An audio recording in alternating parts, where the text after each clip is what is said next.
शरण्यम् भृत्यार्तिहं व्रणतपालिभवाब्धिपोतम् वन्दे महापुरुषते चरणारविन्दम्।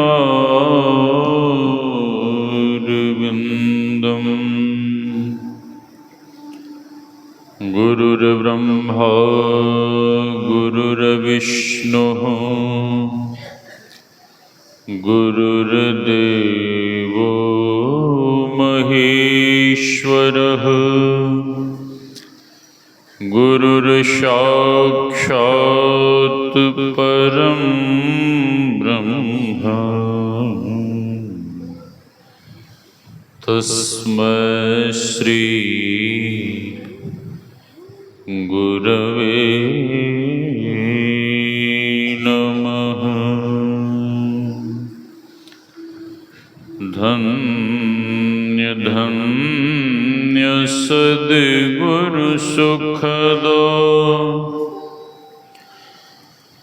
महिमा कही न जाय। जो कछु कहूँ तुम्हारी कृपा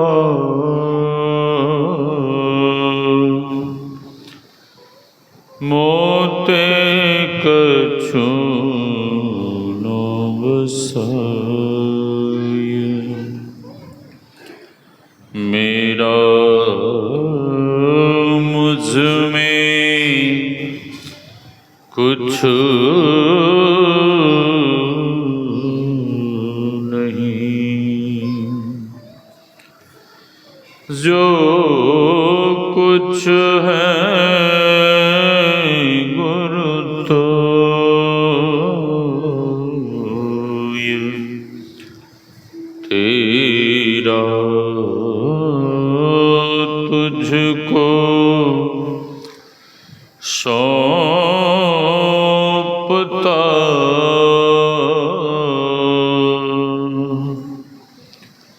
क्या लागेगा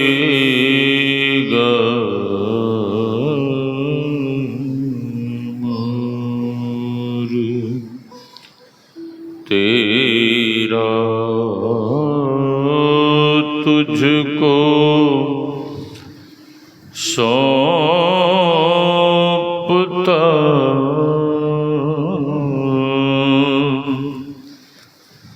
क्या लागेगा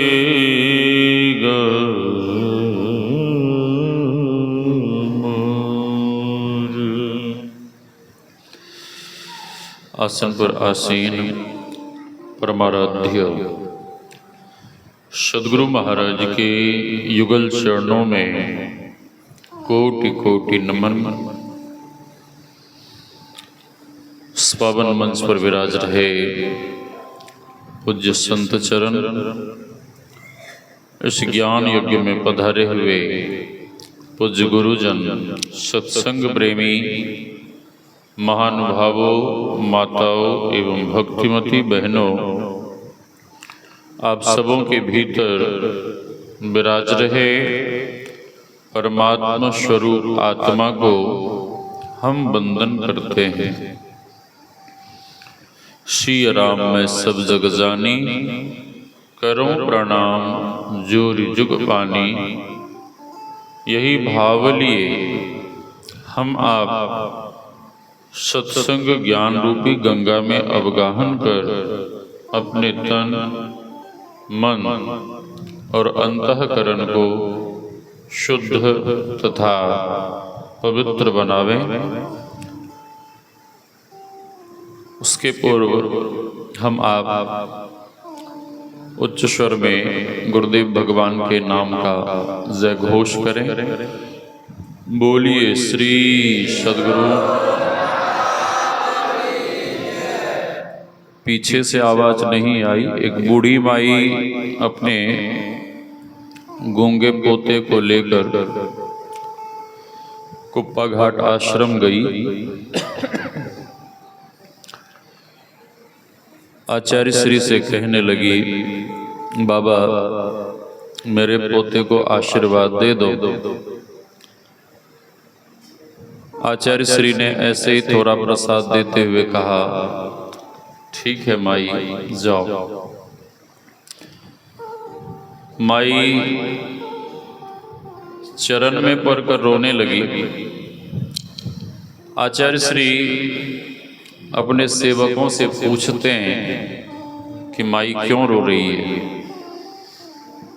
सेवकों ने कहा, सरकार इसका पोता बोलता नहीं है और ये चाह रही है कि आप इसके पोते को आशीर्वाद दें और इसका पोता बोलने लग जाए। माई जब बहुत रोने लगी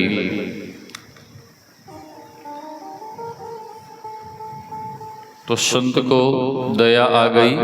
संत हृदय नवनीत समाना।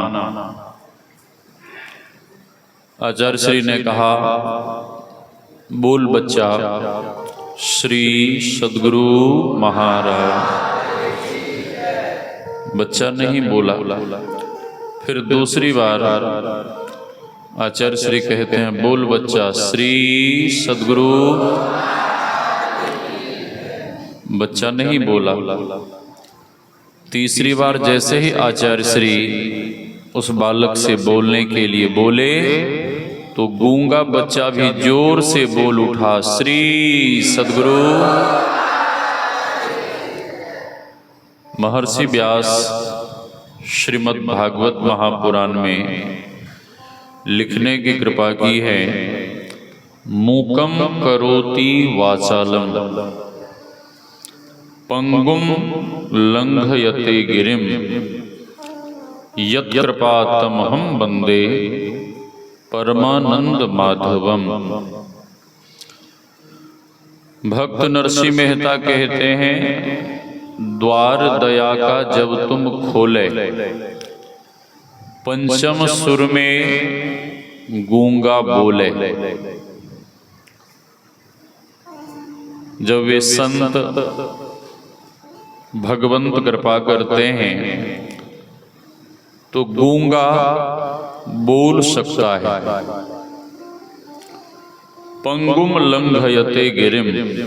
महर्षि व्यास ने कहा कि जो पंगु है, दिव्यांग,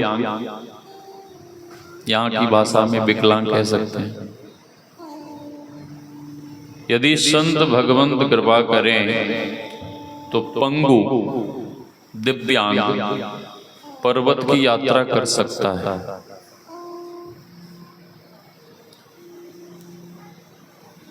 एक बार एक गरीब आदमी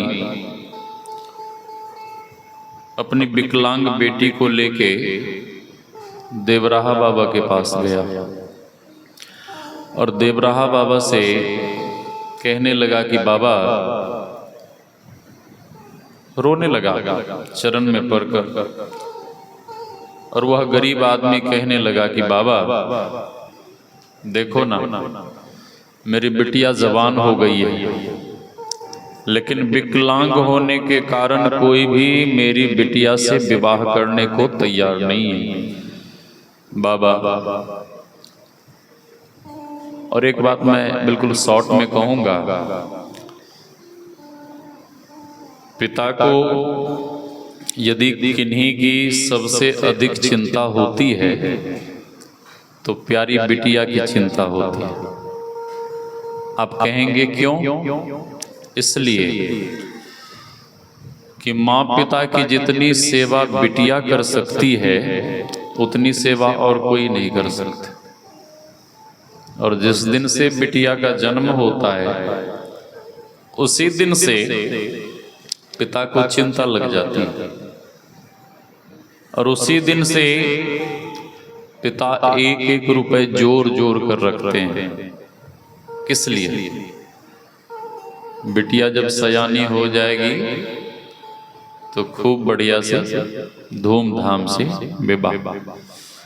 करवाऊंगा। बिटिया के विवाह का समय जब नजदीक आता है तो 6 महीने पहले से ही माँ पिता को रोना आता है। क्यों रोना आता है? रोना क्यों आता है? हाँ वो तो ठीक है, ससुराल तो उसको लिखा हुआ है, ससुराल जाएगी। श्री सद्गुरु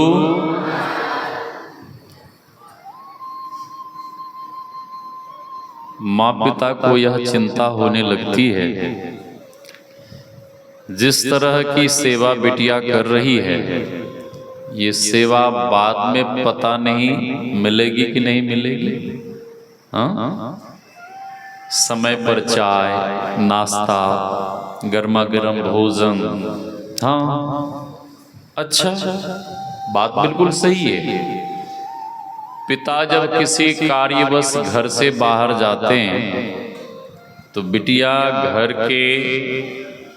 घर को बिल्कुल साफ सफाई, झाड़ू पोछा लगा के पिता के मैले वस्त्र को धोकर प्रेस कर बढ़िया से सजाकर सवार के रख देती है। और संध्या के समय जब पिता काम कर घर आते हैं तो अपने कक्ष को सजा सवरा हुआ देख पिता फूले नहीं समाते हैं। पिता पूछ बैठते हैं कि मेरे कक्ष को इतना बढ़िया से किसने सजाया है? तो उनकी पत्नी या घर के कोई सदस्य कह देते हैं कि आपकी प्यारी बिटिया ने ये सब कुछ किया है। पिता अपनी बिटिया को आवाज देते हैं, बिटिया दौड़ कर आती है। अधिक स्नेह प्रेम होने के कारण पिता अपने अंक में भर लेते हैं, बहुत लार प्यार दुलार करते हैं। और पिता कहते हैं कि बेटी मुझे बहुत जोर से भूख लगी है। बेटी कहती है कि पिताजी आप हाथ पैर तो धोइए, आप हाथ मुंह तो धोइए, आपके लिए बिल्कुल गर्मा गर्म स्वादिष्ट भोजन मैंने बना के रखी है। इसी बात की पिता को चिंता होने लगती है कि पता नहीं बिटिया के जाने के बाद ये सेवा मिल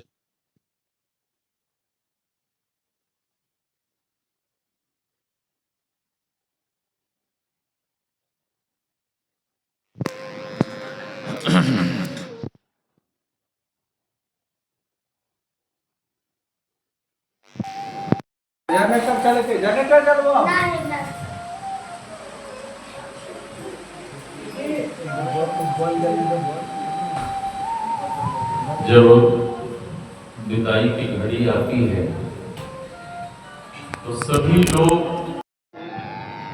घर के बाहर रो रहे हुए होते हैं, लेकिन पिता घर के एक कोने में छिपकर रोते हैं। माताएं बहनें अपना रोना दिखा सकती हैं, लेकिन पुरुष अपना रोना नहीं दिखा सकते। अभी माया की बातें सुन रहे थे ना, लेकिन ऐसी घड़ी जब आती है तो बड़े बड़े ज्ञानियों ध्यानियों का धैर्य खो जाता है। मनियारपुर में जब पूज्यपाद महर्षि शाही स्वामी जी महाराज का शरीर छूटा था, ब्रह्मलीन हुए थे, तो मैंने अपनी आंखों से देखा था कि बड़े बड़े ज्ञानी, बड़े बड़े ध्यानी, तपस्वी सब रो रहे थे। माता जानकी की जब विदाई हो रही थी तो एक चरण माता जानकी का पालकी में था, दूसरा चरण धरा पे। जनकपुर के लोग रो रहे थे। मोबाइल बंद करिए बाबा। श्री सद्गुरु जिन जिन महान भावों के पास मोबाइल फोन है, फ्लाइट मोड में डालिए या बंद करिए। श्री सद्गुरु माता जानकी का एक चरण धरा पे है, दूसरा चरण पालकी में है। जनकपुर के लोग रो रहे हैं, माताएं बहनें सखियां सभी लोग रो रही हैं।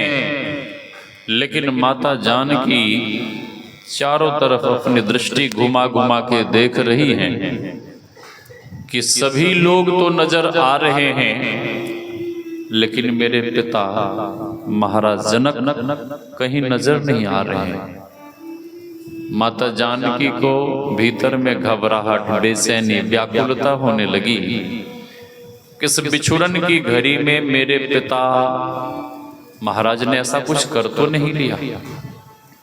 माता जानकी पालकी में बैठते बैठते पालकी से कूद पड़ी, उतर गई और पिता के महल की ओर दौड़ने लगी। दौड़ती हुई रो भी रही है, दौड़ भी रही है। जैसे ही पिता के महल में पहुंची तो देखती क्या है कि मेरे पिताजी, मेरे पिता महाराज जनक महल में नहीं है। और व्याकुलता, घबराहट होने लगी। आखिर मेरे पिताजी कहाँ चले गए? ढूंढते ढूंढते अंत में अपने पिता महाराज जनक को ढूंढ ही ली। माता जानकी देखती हैं कि सभी लोग नगर के बाहर रो रहे हैं, लेकिन मेरे पिता महाराज जनक महल के एक कोने में छिप कर रो रहे हैं, खड़े खड़े रो रहे हैं। माता जानकी चरण में पड़कर रोने लगी और चरण पकड़कर कहने लगी कि हे पिताजी, मैं आपसे कुछ मांगना चाहती हूँ। महाराज जनक ने कहा कि मांग बेटी मांग। ये जनकपुर का राज्य, वैभव, यहाँ की संपदा जो चाहिए। और महाराज जनक ने यहां तक कह दिया कि ए बेटी, आज तू मेरे प्राण भी मांगेगी तो ये विदेहराज जनक अपना प्राण भी देने को तैयार है।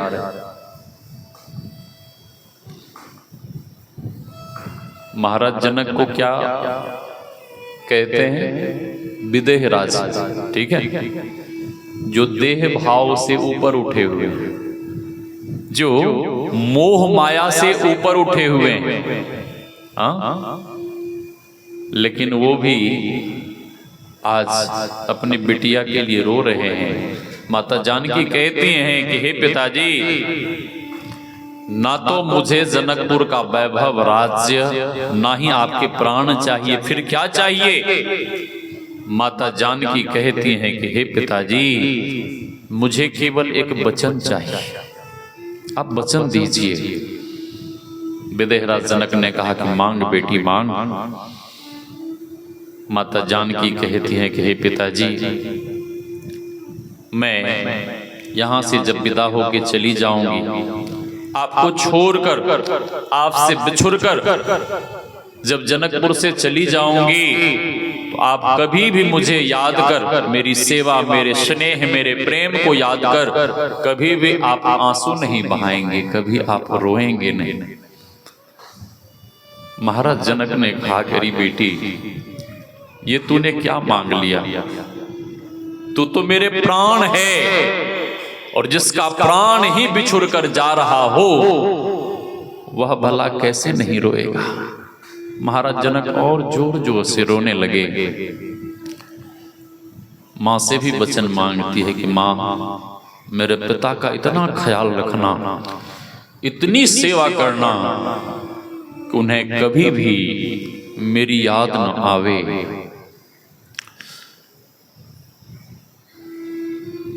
मैं कह रहा था कि वह गरीब आदमी अपनी बिटिया के लिए देवराहा बाबा के सामने रोने लगा। देवराहा बाबा कहते हैं कि बच्चा क्यों रो रहा है? वह गरीब आदमी कहता कि बाबा, मैं बहुत गरीब हूँ, मेरी बिटिया जवान हो गई है और मेरी बिटिया से विकलांग होने के कारण कोई भी शादी करने को राजी नहीं है, तैयार नहीं है। बाबा कृपा करो, दया करो। देवराहा बाबा कहते हैं कि ए बच्चा, तू रो मत, रो मत, तू यहां से दूर जाके खड़ा हो जा। वह गरीब आदमी बहुत दूर जाके खड़ा हो गया। वहां बहुत सारे भक्त लोग थे, उनसे भी बाबा कहते हैं कि आप लोग भी दूर चले जाओ। वे लोग भी दूर जाके खड़े हो गए नदी के किनारे। भक्त लोग कहने लगे कि पता नहीं आज बाबा कौन सी लीला करने वाले हैं। सब लोग एक टक से देख रहे हैं। देवराहा बाबा मचान के ऊपर रहते थे, बहुत सारा फल प्रसाद रखते थे। एक फल उठाकर उस बच्ची के सामने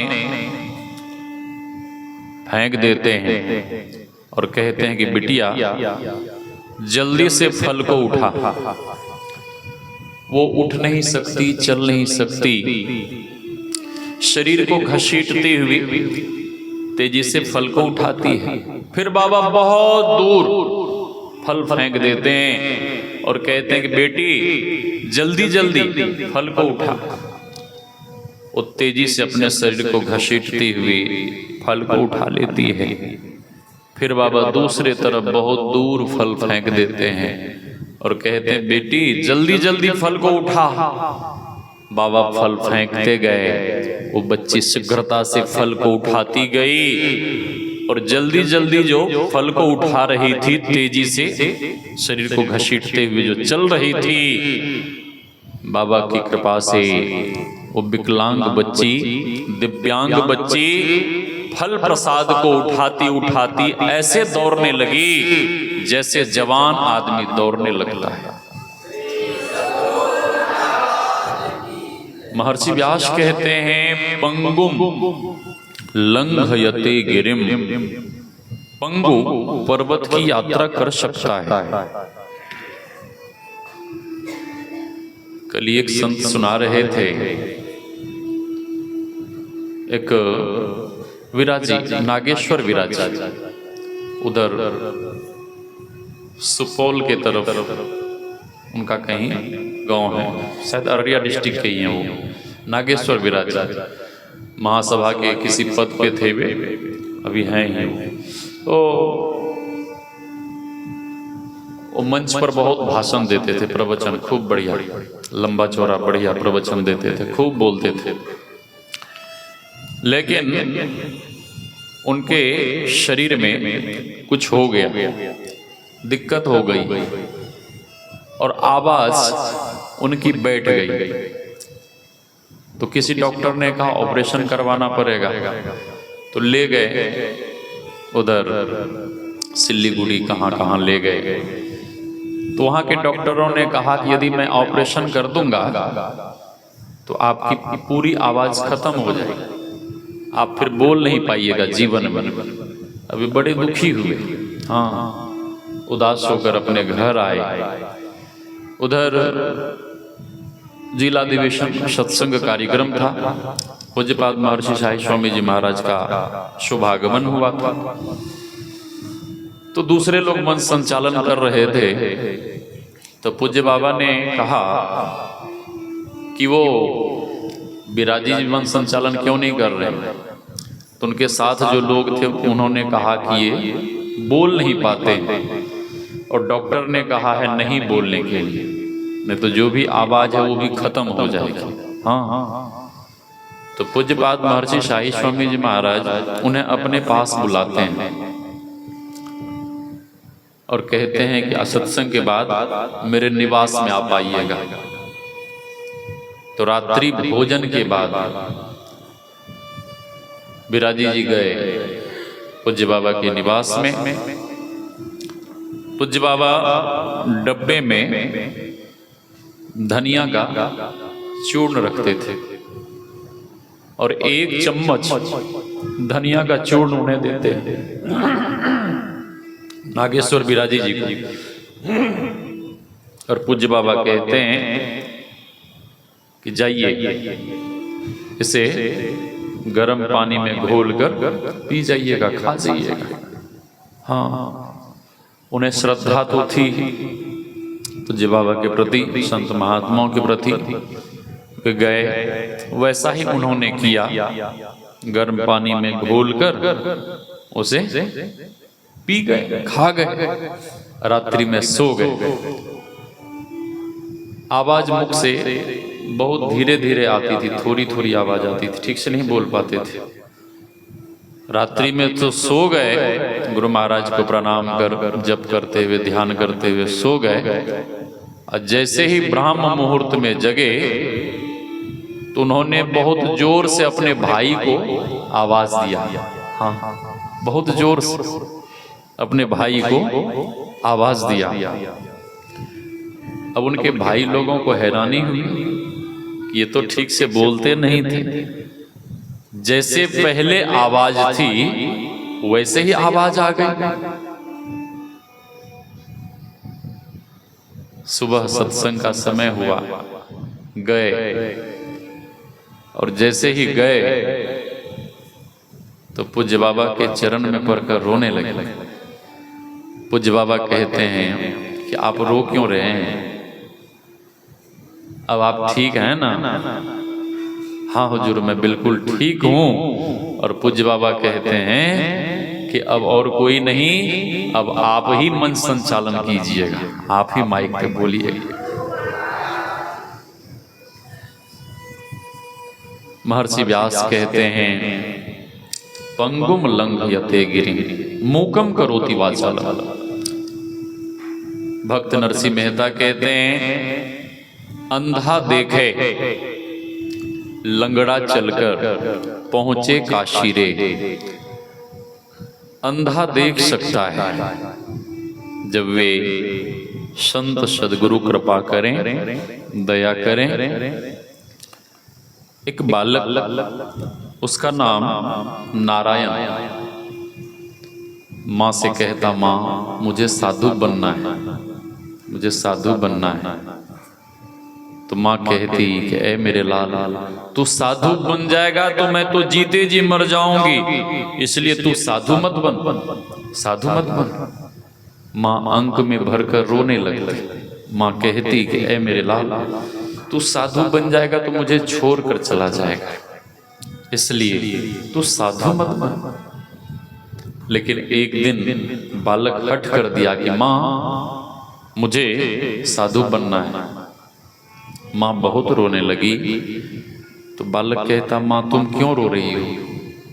तो माँ कहती है कि पता नहीं, तू साधु बन जाएगा, मुझे छोड़कर चला जाएगा, तो पता नहीं मरने के समय तुम फिर मिलोगे कि नहीं मिलोगे, तुम्हारे अंतिम दर्शन होंगे कि नहीं होंगे। माँ जब बहुत रोने लगी तो बालक वचन दे देता है कि माँ मैं साधु बन जाऊंगा, मैं तुमसे बहुत दूर चला जाऊंगा, लेकिन माँ मैं तुम्हें वचन देता हूं कि मरने के पहले अंतिम दर्शन लेने जरूर आऊंगा। बालक निकल पड़ा, एक राम मंदिर में पहुंचा। सीढ़ी पे पहुंचते ही बालक मूर्छित हो गया। एक क्षण के लिए हनुमान जी ने उन्हें दर्शन दिया, मूर्छा दूर हुई। मंदिर के पुजारी बालक को भीतर ले गए, खाने को दिया, सोने के लिए चटाई दी। बालक लेट गया। लेकिन जो सच्चे वैरागी होते हैं, जिनके भीतर बहुत वैराग्य होता है, उन्हें नींद नहीं आती है, नींद नहीं आती है। ऐसे लेटे थे, खुली आंखों से आकाश की ओर देख रहे थे, और उसी समय साक्षात हनुमान जी वहां प्रकट हुए। और हनुमान जी कहते हैं कि वत्स उठो, वत्स जगो। बालक आश्चर्यचकित हो देखने लगा और कहने लगा कि आप हनुमान जी? हनुमान जी कहते हैं कि हाँ वत्स, मैं हनुमान, रामदूत हनुमान, राम भक्त हनुमान। तुम इतने आश्चर्य क्यों कर रहे हो? मैं सचमुच में हनुमान हूं। हनुमान जी कहते हैं कि वत्स तुम मेरे साथ चलो, मेरे साथ चलो। ले गए एकांत में। हनुमान जी कहते हैं मैं तुम्हें दीक्षा देने जा रहा हूं।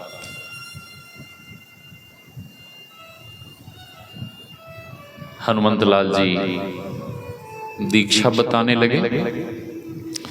हनुमान जी कहते हैं सबसे पहले मंत्र का जप करना, मंत्र जप के बाद इष्ट के स्वरूप का ध्यान करना,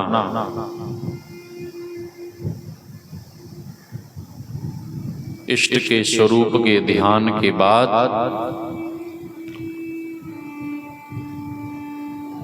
दृष्टि योग की साधना करना। हनुमान जी ने कहा कि जब दृष्टि योग की साधना करोगे तो सबसे पहले तुम्हें श्याम वर्ण का प्रकाश दिखेगा। श्री सद्गुरु, आप लोगों का संशय दूर हो जाएगा। इस कथा को सुनने के बाद संशय दूर हो जाएगा। आप लोग तो घर गृहस्थी में रहते हैं ना, बड़े बड़े महात्माओं को संशय हो जाता है, और कई महात्मा गुरु महाराज के चरण शरण को छोड़कर दूसरे मत में चले गए। हाँ, एक महात्मा ने एक सत्संगी से कहा जय गुरु महाराज, सत्संगी कुछ नहीं बोले। फिर महात्मा ने कहा जय गुरु महाराज, सत्संगी कुछ नहीं बोले। तो महात्मा ने पूछा क्या हुआ, आप कुछ बोल क्यों नहीं रहे हैं? तो सत्संगी कहता है कि हम दूसरे मत में चले गए। क्यों? इसलिए कि दूसरे मत में 2 मिनट में ही भगवान के दर्शन करा दिए जाते हैं। अब बताइए, तो आपका संशय दूर हो जाएगा इस कथा को सुनने के बाद। हनुमान जी कहते हैं जब दृष्टि योग की साधना करोगे, दृष्टि की दोनों धारों को एक करोगे तो श्याम वर्ण का प्रकाश दिखेगा, फिर पीत वर्ण का, पीले रंग का, जैसा कि गुरुदेव ने कहा है पदावली में, पीली नीली लाल सफेदी स्याही सन्मुख। ठीक है, गुरुदेव ने जो कहा है हनुमान जी भी वही कह रहे हैं। हनुमान जी क्या कह रहे हैं? सबसे पहले श्याम वर्ण का प्रकाश दिखेगा, और अधिक साधना करोगे तो पीत वर्ण का, पीले रंग का, फिर लाल वर्ण का प्रकाश दिखेगा, और अंत में श्वेत वर्ण का प्रकाश दिखेगा। और उस समय तुम्हें ऐसा लगेगा कि तुम प्रकाश के साम्राज्य में चले गए हो। प्रकाश के साम्राज्य में चारों तरफ प्रकाश ही प्रकाश। गुरुदेव ने जो कहा है और हनुमान जी जो दीक्षा में बता रहे हैं नारायण को, क्या कोई अंतर है? अंतर है क्या? कोई अंतर नहीं है। लेकिन लोगों को मन में भ्रम होता है कि पता नहीं, ये जो ध्यान की क्रिया गुरु महाराज हम आपको बताने की कृपा किए हैं, क्या केवल गुरु महाराज ही ध्यान करते थे? क्या ये दीक्षा गुरु महाराज ही केवल देते थे? नहीं, जितने संत हुए हैं सभी लोगों ने यही युक्ति संसार के साधकों को, भक्तों को बताने की कृपा की है। फिर हनुमंत लाल जी कहते हैं जब प्रकाश की प्राप्ति हो जाएगी तब नाद योग करना। गुरुदेव ने क्या कहा? नादानुसंधान।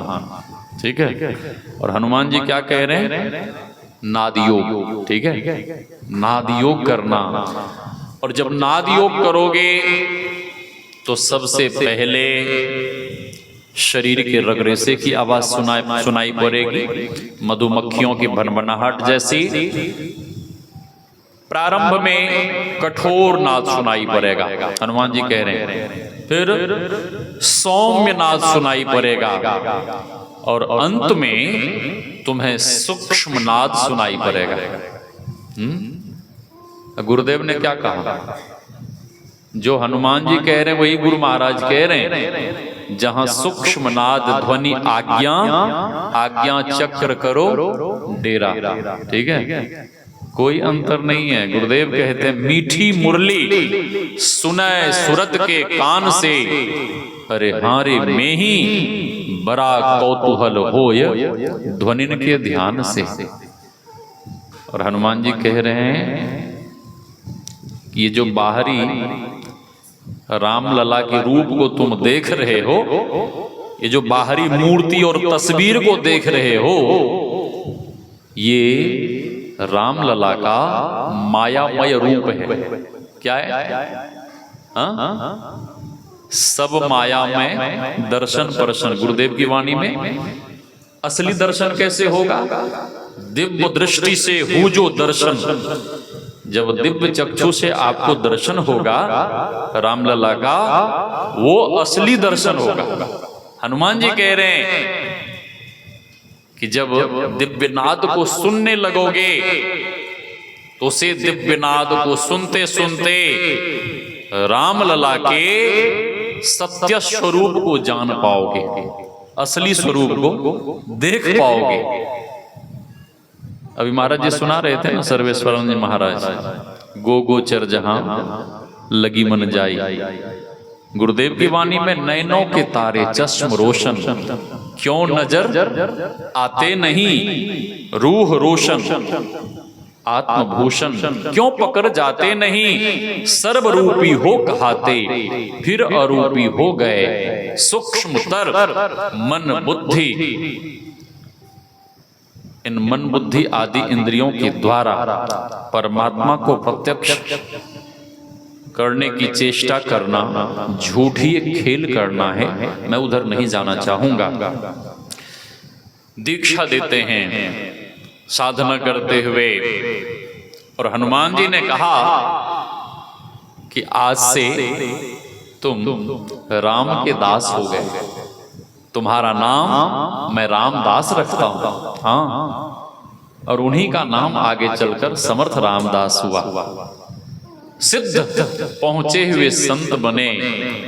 एक दिन एक अबला स्त्री रोती हुई गई पूरा श्रृंगार कर और कहने लगी कि महाराज जी मुझे आशीर्वाद दो। रो भी रही, आशीर्वाद भी मांग रही है। समर्थ रामदास जी महाराज ने आशीर्वाद दे दिया। बिना देखे ही, वो रामायण लिख रहे थे मराठी भाषा में, बिना देखे ही उन्होंने आशीर्वाद दे दिया। अष्टपुत्रा भव, श्री सद्गुरु अष्टपुत्रा भव। अब वो स्त्री रोने लगी कि महाराज ये आशीर्वाद इस जन्म के लिए है कि अगले जन्म के लिए? समर्थ रामदास जी महाराज ने कहा नहीं, इसी जन्म के लिए आशीर्वाद है। स्त्री कहती है मेरे पतिदेव तो मर गए हैं, मैं उनके साथ सती होने जा रही हूँ, तो मेरे मन में हुआ कि मरने के पहले संत से आशीर्वाद ले लेती हूँ। हाँ, दर्शन कर लेती हूँ।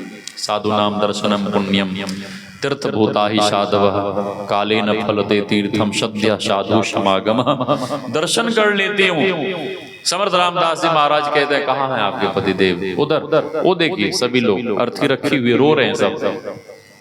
समर्थ रामदास जी महाराज वहां पहुंचे और कमंडलू से जल हाथ में लेते हैं और उसके पति के मुख पर मंत्र अभिमंत्रित कर जैसे ही जल का छींटा मारते हैं, एक बार, दूसरी बार, तीसरी बार, जैसे ही जल छिड़कते हैं वैसे ही उसका मरा हुआ पति उठकर खड़ा हो गया, जीवित हो गया। प्रथम पुत्र का जन्म हुआ। सौंपने गई, दोनों पति पत्नी सौंपने गए। समर्थ रामदास जी महाराज कहते नहीं, अरे इन छोटे बच्चे का हम महात्मा क्या करेंगे, सन्यासी, बच्चे लोगों का को संभालना तो हाँ तुम लोगों का काम है, बड़ा होगा तब। बच्चे का नामकरण कर देते हैं, उद्धव रख देते हैं। और उद्धव समर्थ रामदास जी महाराज के प्रसिद्ध शिष्य हुए।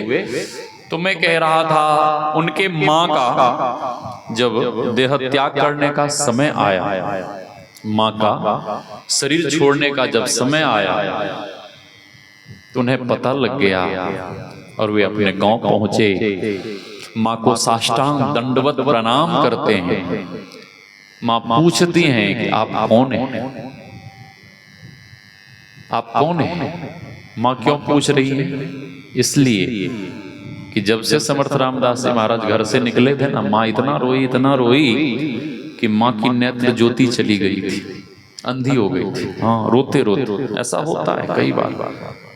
ओ समर्थ रामदास जी महाराज कहते हैं कि माँ आपने हमें पहचाना नहीं, मैं आपका ही बेटा नारवा हूं। माँ प्यार से नारवा कहती थी, नारायण हूं माँ। जैसे ही माँ सुनती है मेरा बेटा नारायण आया है, दौड़ पड़ी और अपने बेटे को हृदय से लगाकर रोने लगी। माँ क्यों रो रही हो? ए मेरे लाल, तू वर्षों बाद आया है, फिर भी मैं तुम्हें देख नहीं सकती। अरे मैं कितनी अभागिन माँ हूं, मेरा कितना बड़ा दुर्भाग्य है कि इतने दिनों के बाद आया तो इतना बड़ा हो गया, लेकिन मैं तुम्हें देख नहीं सकती। जब बहुत रोने लगी माँ तो समर्थ रामदास जी महाराज को दया आ गई और समर्थ रामदास जी महाराज कहते हैं कि माँ क्या तुम हमें देखना चाहती हो? हाँ, केवल एक बार मैं तुम्हें देखना चाहती हूँ। उसके बाद भगवान चाहे मेरी आंखें ले ले, मेरे प्राण ले ले, मुझे चिंता नहीं होगी। एक बार मैं तुम्हें देखना चाहती हूँ। समर्थ रामदास जी महाराज कहते हैं माँ तू अपनी आंखें बंद कर ले। आंख बंद कर लेती हैं। समर्थ रामदास जी महाराज अपना हाथ माँ के आंख के ऊपर रखते हैं और खड़े खड़े, माँ भी खड़ी हैं, समर्थ रामदास जी महाराज भी खड़े हैं, जप करने लगे। इष्ट के स्वरूप का ध्यान करते हैं। थोड़ी देर जप ध्यान करने के बाद समर्थ रामदास जी महाराज अपना हाथ हटा लेते हैं और जैसे ही अपना हाथ हटाते हैं, हटाने के बाद कहते माँ अब तुम धीरे धीरे अपनी आंखें खोलो। और जैसे उनकी माँ धीरे धीरे नेत्र खोलती है, उनकी माँ को जैसे पहले दिख रहा था वैसे ही फिर दिखना शुरू हो गया। वैसे ही स्वस्थ आंखें उनकी हो गई। तो मैं कह रहा था अंधा देखे, अंधा देख सकता है, लंगड़ा चलकर पहुंचे काशी रे। तो हम आप माया की बातें सुन रहे थे और हनुमान जी ने कहा राम जी के सत्य स्वरूप को यदि जानना चाहते हो, उस निर्मायिक रूप का दर्शन करना चाहते हो, तो तुम्हें अंत साधना करनी पड़ेगी, सूक्ष्म साधना करना होगा, ध्यान करना होगा। और ध्यान करने पर समर्थ रामदास जी महाराज को राम जी के उस निर्मायिक रूप का, उस परम प्रभु परमात्मा का साक्षात्कार हो गया। अधिक नहीं कहते हुए वाणी को विराम। बोलिए श्री सद्गुरु की जय।